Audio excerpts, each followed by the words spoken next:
Hello दोस्तों, हमारे YouTube channel पे आपका स्वागत है। आपको कजरी गीत सुनाने जा रही हूँ। अच्छा लगे तो लाइक करना, शेयर करना। चैनल पे नए हैं तो सब्सक्राइब करना। हमको भी प्यार दुलार दीजिए। आज भोले जी से लड़ने जा रही हैं गौरा रानी। देखो कैसे लड़ती हैं, देखिए। साउना बदौना के बरस बदरिया, चुए बोला तोरी जो पड़ियाना। सही गे रहे शिव हमारी चुनरिया, हम चली जब नई हरवाना। भीगल है शिव हमारी चुनरिया, हम चली जब नई हरवाना। कैसे का जाबू गौरा अपने नई हरवा, कैसे का जाबू गौरा अपने नई हरवा। गंगा जी माँ उठल लहरियाना, रिमा झिमा बरस बदरिया। भीगे शिव हमारी चुनरिया ना, रिमा झिमा बरस बदरिया। भीगे शिव हमारी चुनरिया ना।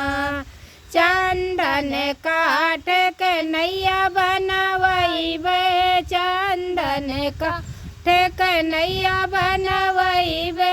चली जब हम नई हरवाना, रिमा झिमा बरस बदरिया। भीगे शिव हमारी चुनरिया ना, रिमा झिमा बरस बदरिया।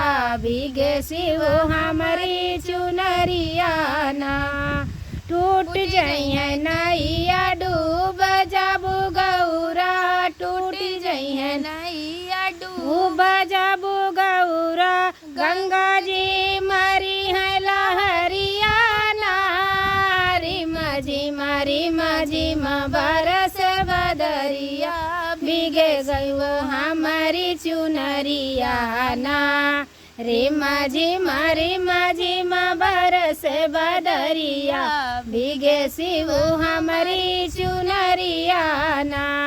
हमारी बचनिया तुम न मोरी गौरा, हमारी बचनिया तुम न मोरी गौरा।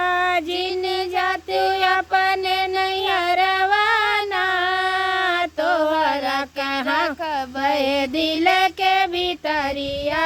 भीग नहीं देबै तोहरी चुनरिया ना, तोहरा के रखबै दिल के भीतरिया। नहीं भीग देबै तोहरी चुनरिया ना। साउना बदौना के बरस बदरिया, चुए बोला तोहरी झोपड़िया ना। साई गेला है शिव हमारी चुनरिया, हम जली जबै नई